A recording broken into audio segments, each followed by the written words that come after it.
Ladies and gentlemen, please welcome this afternoon's guest moderator, Elvis Mitchell, and today's guests, Seth Rogen and Evan Goldberg. Hello. Hey. Well, I got to ask you about when you guys met, what was the first thing that you connected with in comedy terms? The first thing you kind of made both you laugh? The first thing that made both of us laugh? Yeah. Probably someone farting in school. Yeah, probably something immature, a dick joke, I would imagine, of some sort. Yeah, something juvenile. We were 12 years old at the time, so clearly we've matured a lot since then. Yeah, that's what I was thinking if I saw the movie. Exactly, and made a much more escalated piece of material. It's like The English Patient in a lot of ways. So yeah, probably something pretty immature, I would imagine. Because I was just wondering if there were movies, because you guys start working in comedy at such a young age and started writing together so young. Yeah. What were the movies that you guys connected with as kids as you were coming up? We were both very big Spaceball fans. Spaceballs we loved. And we took it upon ourselves to film our own Spaceballs that was the same movie but with worse jokes. We filmed a spoof of Spaceballs, which is not many people attempt a spoof of a spoof movie. And I was the star and he was in none of it. Yeah, I directed it and Evan acted in it. That was so we liked Spaceballs a lot. We love Tarantino movies. We also like Pulp Fiction came out when we were like 12, or 13 maybe. So we saw that and we're really into it. Ghostbusters is a movie we really loved. And then The Big Lebowski came out when we were in high school. That was a movie. That was a game changer. Yeah, we were and really something into that about movie. Mary, I gotta say. Yes, I'm a That Mary. showed you Yeah. stuff can get crazy. And South Park movie came out when we were in high school. That was very... Well, I love Canada so much you had to love it. Exactly. Right? How do you not like that? How often is Canada going to be the star of a movie? Well, it's funny you saying Ghostbusters, though, because I told you guys when I was backstage with you that there's like a really like loud noise of what I call the Ghostbusters mix. That way that they use like, noise and sound to be scary as much as anything else. Yeah, when we first made the movie, we totally didn't expect it to actually be scary at all.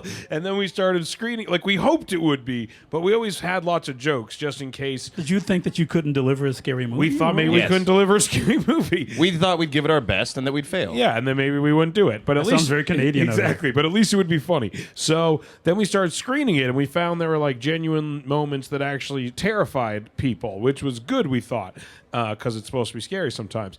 And then we actually... Ghostbusters is actually a movie we looked at sound-wise because they do use a lot of really loud noises, and we kept making our movie really loud at times, and whenever we were like, is it too loud? Our mixer would be like, Ghostbusters is really loud. We were like, okay, sure, make it loud then. Yeah, our mixer also did Batman, and he kept saying, like, are you going to tell me I'm wrong here? Yeah, loud. People like loud, Batman. yeah.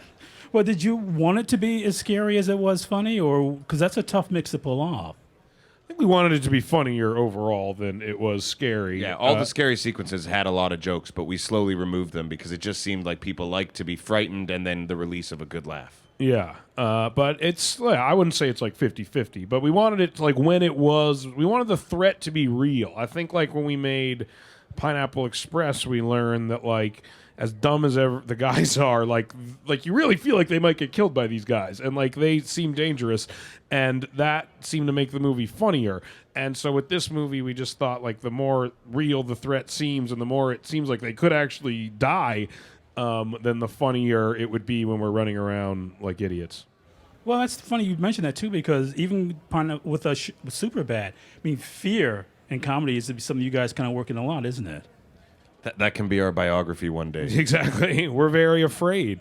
It seems like the more scared or the worse off the characters are in general, then the funnier the movie generally is. And the more kind of stressful a situation your main characters are in, and the higher the stakes are, then like the funnier it is. Like, that's why I never got like a show, like on Entourage, like everything's awesome for them, and they're able to make that funny for people, and like there's really like nothing's wrong. It's always like, man, this is great. Like I hope I get those shoes. And it's like, great, I got them. And like I always thought like, wow, I couldn't make a comedy about just everything going awesome for people all the time. To us, the opposite was funny, is like everything going wrong for people all the time. I'm not sure they made a comedy of it either, but anyway, Yeah, what I want to say is that idea of a real threat being part of the comedy is really key to the way you work, isn't it? Yeah. It just seems like, again, like the higher the stakes, the more... And like all those movies that we really like in Back to the Future and in like, Ghostbusters, like again, these movies that kind of collide like comedy and supernatural, like the ones that do it really well, like you feel like it's real, like when it's supernatural, like they give total weight to it, and then it makes it funnier for the comedians to be reacting to it. And in this movie, we kill a lot of people early on, so you really feel like anyone might die at any moment, which is nice because once you off Rihanna, all bets are off. Well, I guess you guys need to see it now. But I guess what I find myself thinking about the movie too is just the way you use even like horror movie references for comedy, like Rosemary's Baby, which made me laugh out loud. That Rosemary's Baby bit. Yeah, we like to call it an homage. It's an homage to Rosemary's Baby. For legal reasons, we're not ripping off these movies. It's an homage, a tip of the hat, if you will. Yeah, we kind of just watched all our absolute favorites and kind of just pulled little bits from all sorts of things. We liked the suspense that Rosemary's Baby had as a movie, and The Exorcist was terrifying, obviously. Yeah, and movies like The Thing, movies where people were like isolated, alone, in like these horrific situations. Yeah, and in The Thing, like anything could happen. You never knew who was or wasn't the thing. Yeah. So we kind of wanted that, like, stay on your toes so that when it's funny, you'll laugh extra hard. The Mist is a movie we watched a lot. Yeah, I mean, underrated film. Very underrated. There's a scene that's I was going to say a complete rip-off, but I'll say a complete homage of The Mist. I was going to say, yes, it's very much a tribute. It was a tribute, yes. But each one of those scenes that's a quote from another film, you end with a laugh. Yeah. Yeah, you could try to make it funny. I mean, it's we have funny guys, and overall it's a comedy. Like, you want it to kill, and like you want it to be super funny. And again, when the characters are in these like super tense, stressful situations, it's easy for them to be funny. And the dynamic is good between the guys. So like you get like this guy hates this guy, and this guy thinks this guy's a coward. So it's easy for them to come up with jokes, in these crazy situations, basically. Well, you were saying The Thing. I was thinking The Thing and They Live, which are also about not knowing who's who, and just that sort of. There's also a lot of comedy in John Carpenter's The Thing, when these guys are just screaming at each other. In that exactly, room. yeah. Nothing's funnier than guys screaming at each other. That's what we think. Apocalypse Now, we watched a lot. That has a lot of guys stuck together, screaming at each other as they're slowly dying off. That was the reference I was looking for. Apocalypse Now. Exactly. It's a big classic film like Apocalypse Now. It's a lot like that movie. If you like Apocalypse Now, you'll love This Is the End. Put that quote on the poster from you. Yeah. But one of the things that I was kind of thinking too is just, I wondered in those scenes when it's the guys in the room, how much of that is stuff that was written versus improvisation? It's kind of like 50-50 on this movie. Every time we write a script, we try to write as good a script as we can and hope that none of the actors can top it. But these guys, they're good at improving, so we kind of just let them do what they want to do. And in the end, I'd say half the script is in there and half of it's completely made up. There's full scenes that have not a line of dialogue, so in the end, it'll say written by us, but it's a little bullshit. Shh. Well, good thing this isn't going out online, so nobody will know outside no of this one will room. know. Don't worry, it's okay. But I just found myself wondering, too, for you guys as directors, because it's really a character piece as much as it is anything else, which I was kind of really thrilled by, because I was expecting to be, it is broad, but everybody does have they start off as being these kind of archetypes, but they become characters. And I just wondered about you directing that. It was more in the writing that was a challenge. There's a lot of characters in the movie. Like, there's 6 main guys. Like, we'd never made a movie. We're used to making movies that really focus on like 2 or maybe 3 guys. You're being generous with 3. Exactly. It's usually 2.5 at best. So yeah, it was interesting to try to really come up with like a group dynamic, and what we settled on ultimately was kind of to make it about like new friends versus old friends, which is something that we kind of related to. I mean, I moved out to LA and Evan lived in Canada when we were like 20, and then he came out to LA and he like really didn't get along with a lot of the friends I had, and they didn't get along with him that well at first. And I think it's something that was like very relatable and universal, this idea of kind of being stuck between 2 groups. And so once we came up with that, it made it a lot easier, and then we kind of just worked on like making the dynamic between the guys interesting. Like, Franco hates Danny, and Jonah likes Jay, and Jay hates Jonah, and I hate, and Franco likes me, and I don't like Danny, and then we would slowly start working out that stuff, so every guy had like a lot of place to go. And then once you're making it, the guys are also good that they kind of keep themselves on track for the most part. Yeah. So I just wondered if there's like you guys had a reading and then sort of said, well, okay, this is what you're going to play, and or people use the script even in the reading as kind of a taking off point from there. Well, we composed the idea for the film, and then before we wrote anything, we went to all 6 of the main guys and asked them if they wanted to be in it first, because we didn't want to spend a lot of time writing something for, James Franco, when in the end it was going to be Ryan Gosling. It'd be a totally different joke. And so then once we did that... An equally funny joke. Yeah. And handsome. But yeah, and then we sat down with each of the dudes one at a time and worked on their story. Like, we got Jonah's story totally wrong, and so we rewrote it with him. And Franco's character wasn't in love with Seth, so he suggested he should be in love with Seth. And, stuff like that. That wasn't my idea. But I liked it once he suggested it. Well, what's really kind of funny about the movie, given that you grew up with socialists, is that the real hell is about selling out. Yeah, movie, exactly. It is, which is something that we do on a regular basis. So we have a lot of first-hand knowledge with that. Yeah. But it's an interesting sort of subtext to put in a movie like this. It is. That celebrates famous people. I mean, it's making fun of it all. Like, I think it's partially like a satire, I guess you would say. Like, I think we're really trying to make our own lifestyles seem as, empty as they have the potential to be if you don't, go out of your way in a lot of ways to become a good person despite the jobs we have. Like, I think that it breeds, being an actor and getting paid a lot of money to do a job that really isn't that difficult on the grand scale of things. I think that has the potential to breed a terrible, lifestyle and personality. And that's, I think, one of the things we're commenting on in a lot of ways. This whole movie is Seth's attempt to not sell out too hard. To not seem like an asshole, yeah. And I did that by playing a gigantic asshole. But I mean, I just feel, in a way, it almost feels like a 70s movie to me, in that way that it's really very, very much attacking sort of like commercialism.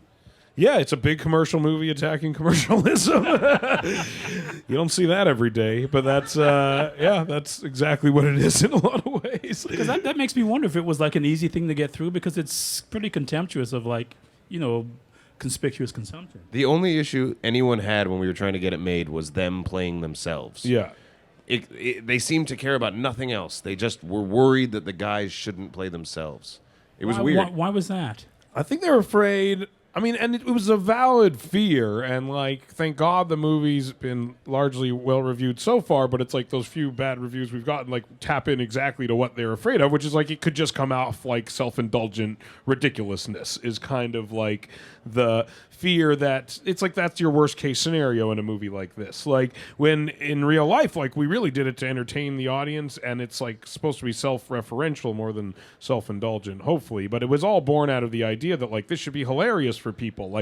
People want to see us make fun of ourselves and make fun of celebrity life in general, But I think, their fear was that it would maybe just come off like we were wanking ourselves off in a major way by playing ourselves.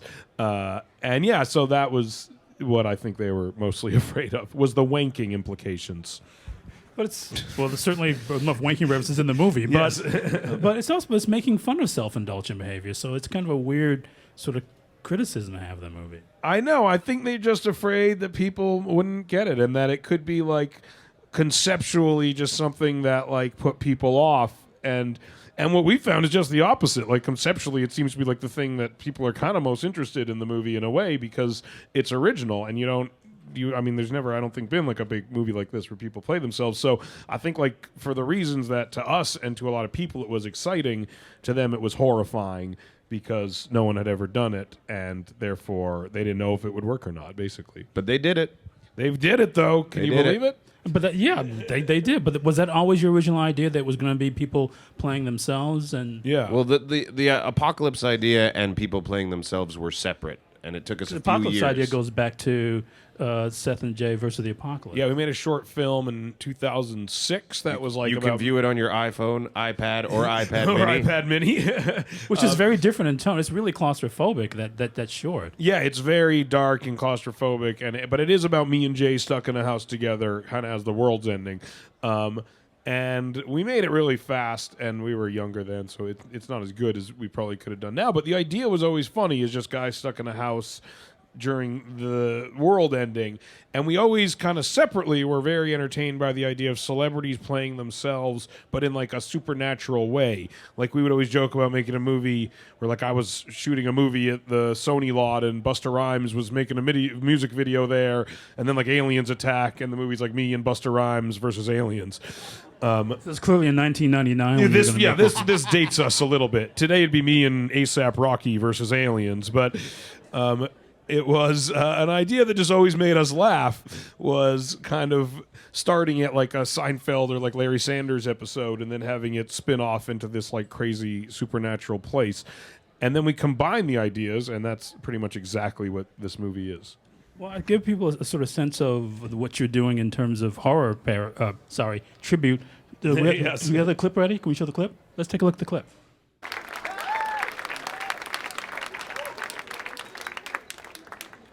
I'm sorry, that was just so emotional. Yeah, exactly. It's like The English Patient. Now I get it. With an audience, it makes all the sense in the world. But again, I mean, the way you use noise and the lighting, I mean, it's.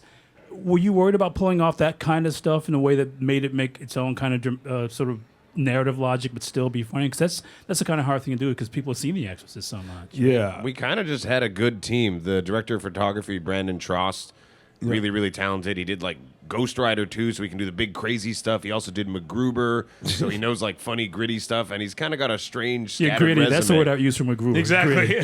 Halloween 2, that movie was terrifying. He does Rob Zombie's movies, so he had done a lot of horror movies. And your editor works with that North Carolina crowd a lot. Yeah, we met him through David Gordon Green. He did Observe and Report with Jody, and he did 50-50 also, which he did a great job on.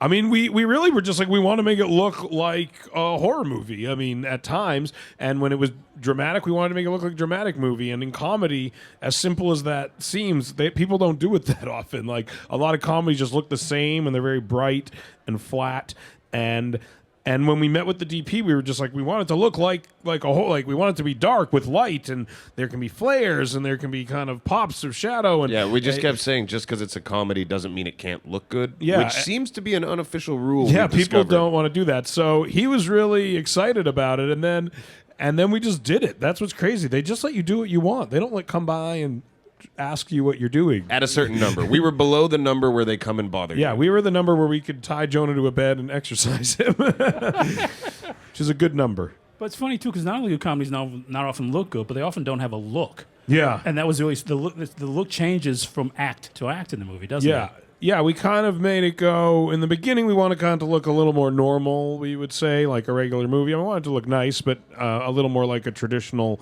comedy. And then once the apocalypse happens, we kind of go into like Apocalypse Now mode a little bit. It's like hot golden light that like is blasting through all the windows kind of from every direction. And we board it up, so it's kind of like blasting through the beams. It's also a little bit like The Thing as well, when the light. Yeah, a little bit from The Thing. Yeah, and we drop into the basement. We have like these dark, like that's directly out of The Thing, lighting wise. And then at the end we leave, which is kind of a whole new world opens up. And for some people, the Backstreet Boys would be hell. Yeah. But that's another conversation. But everything goes crazy. One of the things that I thought was really kind of funny about the movie too is just that the fact that in each act it is like a very different looking movie. And for a long section of the movie, it's basically all nighttime. Yeah. Well, we knew you'd be stuck in this house for a long time with these guys, so we knew that we had to mix it up or you'd get bored. Yeah. If it was just the same lighting, people would go a little cabin fevery, and that's not what you want in a theater full of people. Yeah, you want it to feel like that was literally it. You just varied it up to make it interesting at times. And since like the world is ending, you don't need a rhyme or reason really for the lighting. You could have the sun coming in from every direction, which you can't really do normally. I mean, it gives you a lot more freedom in a lot of ways.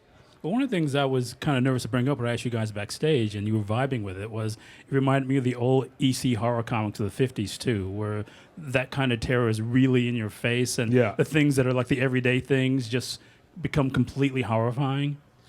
Yeah, I mean, we really, and I think a lot of the movies that we were raised on, especially, I think those guys were very, like Sam Raimi and Peter Jackson and stuff like that. Like, I think like the comics are almost probably the, the motivation, probably more the inspiration for the people whose movies we watched when we were Ride Me young. to Hell is very much like an AC comic. Yeah, and like Guillermo del Toro's early movies, like that stuff. I mean, he's really in all that stuff too. So yeah, I mean, when we were young, we loved like B horror movies and all that stuff where it's just disgusting and explicit, and it is almost so gross.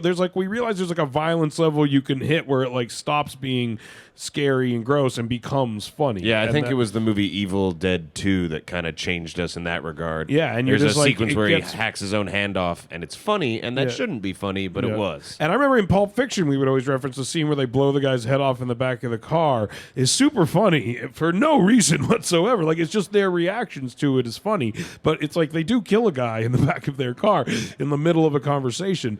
But it got huge laughs, and that kind of stuff definitely we reference a lot as like violence that elicits a nice reaction. That sort of violence where you can't quite look and you sort of look and laugh anyway. You're kind of turning away. It's kind of a scream laugh. Yeah. Yeah, exactly. But one of the things that really kind of comes out in this, and it's kind of been something you guys have done, even the things that you haven't written, you've been in, Seth, but definitely things you've worked on together, is just about sort of guys' jealousy. I mean, guys getting jealous of each other. Yeah. We think like just exploring guys' petty emotions is funny. I mean, I think guys have a hard time expressing themselves, and it just gets funny when that's what a movie's about to us. Like in this like even this movie, it's like a giant end of the world movie, and what it's really about is like me and Jay aren't as good friends as we used to be, and we're having a hard time talking about that, and to us, that's what makes the movies work. Is like as crazy and ridiculous as they are, they're kind of anchored by like a very simple, emotional idea that's hopefully relatable to people. So they'll go with you on this weird adventure that involves, Jonah getting exercise and all this ridiculous stuff, because at its core, there's like something that they relate to, which is like, will these guys be friends or not, And I think that's something that helps, especially when you're making a movie this, insane. It's got to feel real in character terms, doesn't it? Yeah, it's got to be real, right? Like, Oh, we keep it real. Yeah, you and Busta Rhymes, obviously. that's our writing mantra. But I mean, it's even this thing about going back to Superbad, which you guys wrote for a long time. That friendship kind of falls apart at one part of the movie, and that kind of happens in a lot of the movies. These really close relationships when guys kind of disintegrate and have to reform themselves. Well, that was something that Judd Apatow actually had to teach us. We just wrote Superbad to end with them like walking away, and he explained what we didn't realize we'd done and how we'd made a story about friendship, and we knew we'd made a story about friendship, but not about a separation and hidden emotions. So he kind of explained that to us, and that kind of cracked our minds open forevermore. Yeah, and it taught us to like look, what we're really writing about, because it's not even always clear to you at first when you're writing it, And was that the case with this as well? And that you weren't quite sure what it was when you started on it? I think this one was kind of different because there were so many components. Yeah, and we've gotten a little better at it over the years, I think, at like starting out with the idea. We've had a few discussions about our emotions. Exactly. We learned a lot. We're a lot closer now. I get him way more now. Yeah, the closer we get, the better the movies get. Thank God you've gotten He doesn't like when you make jokes about him being Jewish. I'm okay with it. But I guess I thought, too, also the way that you guys use music in movies is really interesting to me. I mean, the music in each sort of scene tells us who and what these people are and what's going on around them. Yeah, I mean, we kind of wanted to, there's times where the music was directly meant to represent almost like a time when the song came out, like era-wise. Like there's a scene where they're hanging out, so we thought like we would pick a song that they would have listened to when they were 18 years old and they first started hanging out. Like the music has like a nostalgic vibe to it at times. And at times, yeah, it's very much kind of what the characters are imagining the music to be in their heads, almost like the soundtrack kind of that they picture. Yeah, and we actually made a mistake initially and tried to do the whole movie gospel. Yeah. We did the entire film with a gospel soundtrack. We even recorded some original gospel songs that our executive producers wrote. That a bunch of Jews wrote. And The choir was confused. Yeah, don't do that. Don't do that. Don't do that. We thought it was going to be cool, We and thought it would be nobody liked it. earth-shattering. No one liked it. Maybe in Yeah. Canada it might have played, Yeah. but here, no. You can't write new gospel music? No, you can't write new Exactly gospel right. music. One can't? But no, I mean, so when you tried that though, then you reformed the music idea too, right? About making, because the music is very specific. Even when they walked into that party at the beginning, and there's an old funkadelic song. Exactly, yeah. I mean... Good eye. Good eye. I mean, yes, sorry. it's always honestly a mix of also just music that we really like and that sets the vibe well, you know. But that is from Superbad. Funkadelic also is one of the things. And there's a scene where Franco's in a band, obviously, and his music is playing in the background of one of the scenes where we're talking about we should make a sequel to our own movie. It might be the most meta scene ever in the history of a movie. But yeah, we would always look for stuff like that also to kind of include, to just add another layer of weirdness to the movie. Well, just watching all these things to get ready for this, something you often tend to include too is like a big party that has like 4 or 5 different parties going on in it. I mean, Yeah. which means you've been at a lot of parties where you just like hanging out and watching, right? Yeah. Yeah, you end up watching a lot of weird stuff at Hollywood parties. Yes, definitely. One time I was at a party up in the Hollywood Hills, and Paris Hilton was alone in the kitchen, and I just saw her kind of like look around and eat a bunch of food really fast, and it was exhilarating for me. Yeah. I got that story for life. Yeah. That was a funny... I remember that. You were like, she just ate macaroni and cheese with her hands. And you were on the balcony, and some fancy producer went, "Watch this," and threw a bunch of glasses off his own balcony. Yeah, it was crazy. Like, he was like cleaning up all the wine glasses, and he was like going to take them in to like clean them, and then he just decided it would be easier to just throw them off his balcony, which he did. And it was bizarre. But I mean, but I like that though, because I can't think of anybody else who does party scenes where it's not just one party. I mean, parties are always kind of micro. Yeah, they break up into little parties. Yeah, in one area, yeah, you sit down and talk to the couple Yeah, of and guys. we- The Say Anything party is like that. I always think that's like the party that like, and the first like whole act of that movie is a party, and that's like it's so cool because like outside there's one thing, and then the living room like they're playing guitar and there's a bunch of people listening, which is kind of like what we did in this movie in a lot of ways. Yeah, and we kind of clumped our people together how they might actually be in life a bit. Like Yeah. Martin Starr and David Krumholtz and Jay are friends, so we put them in a life-threatening situation together. Yeah. And like Kevin and Jason Segel once had a TV show they almost pilot made together. together, so Yeah. we put them in a scene together. Yeah. No, I just thought that to me is because again that first act feels like it's another movie. Then when all the other things disappear, finally even that scene where all these guys are together, it's still that kind of microcosm where each thing kind of represents this different aspect. And I was wondering if that's something that came in writing for you guys, or if Judd helped you a little bit with that too.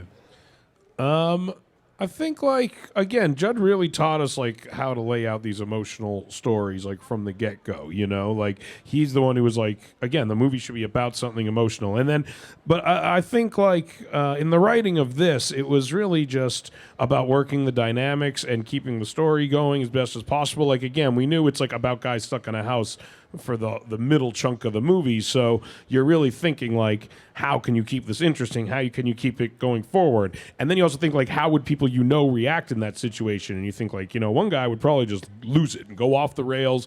What would you do? You try to make rules. Like, would everyone follow the rules? What if they don't follow the rules? Like, you probably need water. What if you don't have water? How do you get water? How do you decide who has to go get it? Like, where do you go to the bathroom? What do you do if you don't have water? What do you eat? Like, there was a lot of conversation just like, what would we do if we were in that situation? Yeah, and with Superbad or Pineapple Express, it was just 2 guys, one dynamic stretched across a whole movie. And in this, we have 6 guys plus a few more with interacting emotions and issues. So it kind of filled in the whole thing a bit better once we got into their emotional beefs with one another. Yeah. Well, one of the things that you had to do too, and your first time doing it's really impressive. You have to keep the action clear, which I'm sure as you learn when you're editing, is a really hard thing to do. Yeah. And we're fans of action movies like where you can see what the hell is happening. Like, I think we were raised on that like Spielbergian action, where you get like a good geographical sense of like Indiana Jones, you get the tanks driving into the thing and that thing's happening to the thing. And like, that's the kind of action that we like, where you're not struggling to piece together what's happening, you get what it is, and that was always important to us. But at the same time, we wanted to feel like you were in the middle of it, which is, at times a tricky balance to strike, I guess. But I was gonna say, after having worked on like The Green Hornet, which was a lot of action, and this movie now, our fellow producer James Weaver had a good line, which is, "I'm much more impressed with whoever made Fast 6 as I am with who made Argo." Yeah, it's true. We saw Fast 6 the other day. Like that's like action's That's really like the hard. hardest thing to make in the world. It's true. Yeah, You got a guy on a Jeep Fast who's 6 is not on a harder to Jeep. make than The English Patient, definitively. You just need a cave. I have no response to that, so I just go to another question. But We're not saying better, just harder It's to make. harder to achieve. so you're just implying better, but you're not saying better. I'm not saying the result. I never is saw better. The English Patient. I didn't either. I don't even know what it's about. It's about 6 guys stuck in a house, right? No, it's the pilot's Nurse Jackie. Oh, that's right. Yeah. Now I need to see it again after this conversation. But I mean, I was really impressed with that too, because especially the last third of the movie, which is really almost all action. Yeah. Just keeping that stuff clear, and so also keeping something specific on, so we know what each character is going through. That seemed like the part that must have been the hardest both to shoot and to edit. Am I mistaken in that? It was a little tricky. It wasn't that bad, actually. I mean, it's kind of fun to do that stuff. And we planned it all out. We did storyboarding and some previs, but like that was actually the stuff we were most excited to do. But it was definitely twice as much, no, 4 times more time in a dark little room with laser pointers than we ever imagined. Yeah, the visual effects stuff was really hard. Like to get to the visual effects to the point where it looked in any way possible. Like you don't realize how much. I thought you just like send a bunch of, you say like, oh, there's a monster chasing guys down the hall, and they just send you back, a monster chasing guys down the hall. But that's not how it is at all. You really have to talk about the lighting and the how it's integrated, and think of ways to make it more integrated and more realistic. Can you add a reflection or shadow, or maybe you can move that curtain as it runs by or something? And that stuff we had never done and was really difficult. lot more time talking about how shadows would play off a penis than we thought. Yes, exactly. You'll know why when you see the film. Funny, I just saw The English Patient again. Exactly. But that's what you're talking about. I mean, the Devil's Dick is a very big. Is in the movie, yes. That would have been a better title, probably. The Devil's Dick would have been a great movie, actually. Man. You can't have that. Yeah, where were you? That's going with my Jewish gospel songs. My Exactly. Whole movie, that stuff in. But I mean, just the idea of visualizing the devil had to be an interesting thing too. I mean, how did you guys work that out? I mean, like all the demon stuff in the film, any kind of thing like that, we're trying to base on proper Christian scripture of like the actual apocalypse. As good Christians, I guess. As we do. In between writing our gospel songs, Yes, we read the book reimagined the Bible. It's true. We did read the Book of Revelations, and we kind of based a lot of it off of, what is in there, There's a beast with 7 heads and all that. And we had to cut stuff. There's a lot. Yeah, it gets there's crazy. A lot of wacky stuff in there. So, we really, and visually, we want it to feel kind of iconic, like what you would expect almost the apocalypse to look like in some ways. And we also kind of based it off of like heavy metal album art. Very, very much that. It was like Phil Cousin, the villain stepped out of Spinal Tap or something. Exactly, yeah. But I mean, getting back to that thing with the devil too, though, I find myself thinking of Alien, where in the shadows, it's different from one point to another. Like the creature almost evolves. It looks Definitely. Yeah, Alien was a movie we looked at a lot, actually, because, it's Alien is a much better movie than our movie. I should say that immediately. But it's a good it's about a bunch of people kind of stuck in a little it's kind of a haunted house place, movie. and it's kind of a haunted house movie. There's something attacking them. They don't know what it is. There's kind of a lot of debate as to what's happening exactly and what the best way to deal with it is. And it actually doesn't reveal what's happening for like a little while into the movie, which is kind of something we tried to do. Which you did here, yeah. Yeah, and so, that was definitely something that we looked at and talked about, how early to reveal it. Do you drag it on a bit? Do you kind of build the suspense of what's happening? And that was all stuff we tried very much to do. You have something. I feel like he covered it pretty well there. Because I just think even the size of the creature kind of changed in the way it does an Alien too. Yeah. So you can't really, which is a way to really sort of unsettle people if they don't know what they're going to see, isn't it? It also started from a place where we thought we could only afford like one such sequence. Yeah. And then it kind of grew a bit, and we figured out other ways to do things. That was the biggest challenge, was understanding how money would apply to visual effects that haven't happened. Yes, exactly, because it happens later. Because we'd just never done that dance before. We'd never done a visual effects run from start to finish. The Green Hornet had like 2 visual. It's true. That movie was so expensive we could actually just blow everything up.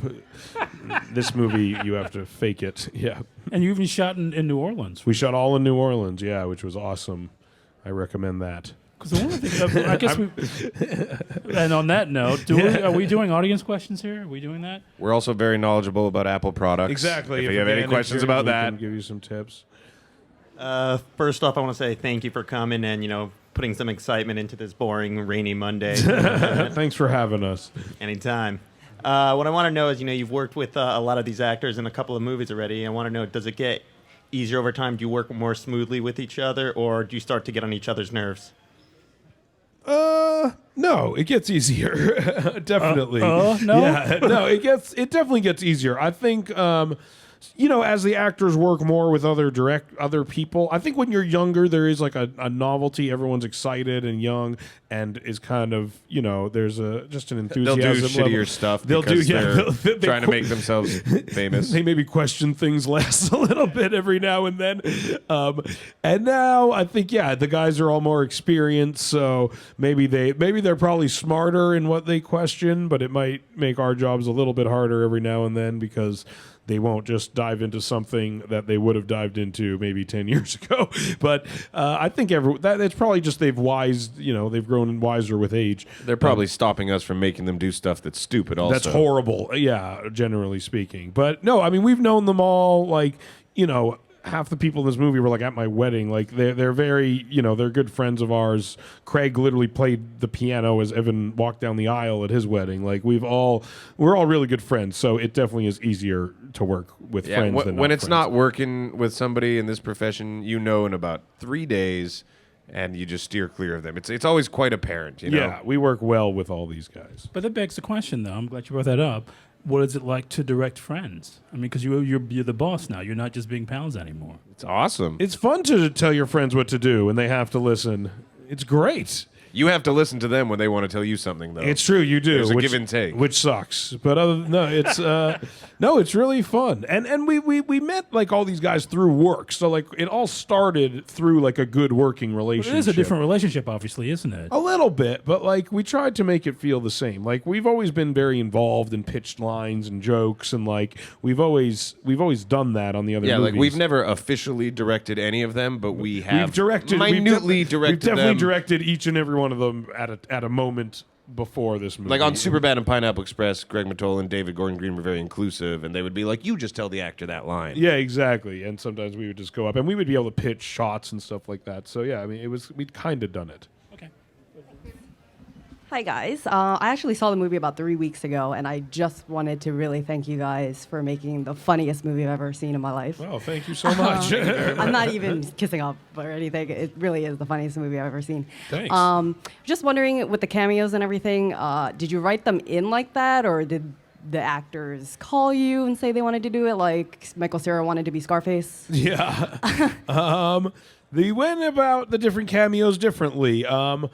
Michael Cera, we knew we wanted someone who was just the opposite of how you would expect them. So Michael's the sweetest kid ever, so we thought he should be a coked out sexual deviant. And that was good. A lot of the people we were just friends with, and Jason Segel and Kevin Hart and stuff, and Mindy and people like Aziz, and we just asked them to come. And then we just improvised a lot of those scenes. We would kind of pair them up with people, be like, Kevin, you and Segel, go over there and talk. And, Yeah, all we asked was, who don't you want to be teamed up with? Exactly. Is there anyone you hate for any reason? But yeah, we improvised a lot of them. But we asked everyone. We reached out to all those people. I have to ask, I know you talked about this before, but the Rihanna slap, which Yeah. I could feel myself. Rihanna slapped the shit out of Michael Cera, for real. She actually... And he asked for it. Yeah. He I bet said he you didn't could ask for it slap like that, me. though, did he? Huh? I bet he was shocked by the slap, wasn't he? He was shocked. She got his ear, I think he said, and it whacked his equilibrium off a little Well, bit. he asked her, can I actually slap your butt? And she said, yeah, but I'll actually slap your face. Yeah. And yeah, on the third slap, he was like, I'm going to go to my trailer and lie down for 30 minutes. It's kind of like a law of physics. Yeah, question over here. Yeah, like you said earlier, that you are so used to being a character. Like, for instance, Zack and Miri make a porno, you're a character. Yeah. Superbad, you're a character. Have you ever done like a Freudian slip where, okay, I'm supposed to be myself in the film, but yet I'm slipping into a character? Well, luckily we are I play Seth Rogen, and I've been in all the same movies that Seth Rogen has been in this movie, but I'm not Seth Rogen in the movie. Like, I'm not married in the movie. I'm married in real life. I don't have a dog in the there's I'm a vapid asshole for a large part of the movie, so I'm not generally that. So, even though we're playing ourselves, and there's a lot of like circumstantial similarities between us in real life and us in the movie, mostly our resumes and just what you know about us. But the personal stuff is different, and we act behaviorally, I think, hopefully different in real life than we do in the movie. How would you define your character in the movie? I mean, how would you, when you were like writing it for yourself, when you guys are working on Seth's character? I'd say his character is a cowardly individual who wants to satisfy people. Danny McBride from a calls good, me good heart, a he calls- duplicitous taint. He calls me a duplicitous taint in the movie, and I think that is an accurate description for my I'd say a character. duplicitous taint with a heart of gold. Exactly. A But one way- duplicitous taint with a heart of But gold. one way or another, characters are all kind of duplicitous taints in the movie, aren't they? It's true. I think my guy's like trying to desperately to please everyone is really what I'm trying to do. I'm trying to like keep everyone together and happy. I'm kind of the reason everyone's there like that in the first place in a lot of ways. And so my characters just desperately kind of like juggle all the guys' personalities and not let everyone go too far off the rails, because I feel bad that I dragged Jay to the party in the first place, I think, basically. Another question from this side? Or? I read that you made a sort of game to see who's gonna do the most things, and actually, who's gonna say I can't do this. Yeah. And like, what sort of things did you ask them to do?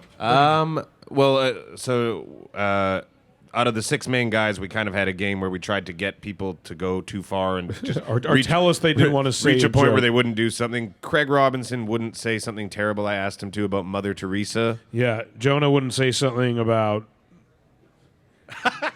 performing sexual flavors for a spiritual figurehead. And Jay Baruchel wouldn't say anything bad about Canada. Yeah, Franco, Danny wouldn't moon us. He got self-conscious about his butt. He said if we'd warned If him we warned him, beforehand, he if would he have could done it. slather makeup on his ass. And or then Seth something. never Yeah. didn't do anything because he knew he could cut it out in the end. Yeah, and Franco did anything. So pretty much He took yeah. when he knew we were trying to get him to go too far, he would do it with extra He would zeal. go even further, yeah. So Franco's the champ. He won that game. You can't push James Franco too far. Let's thank these guys for being here. Thank you, guys. Thanks for having us.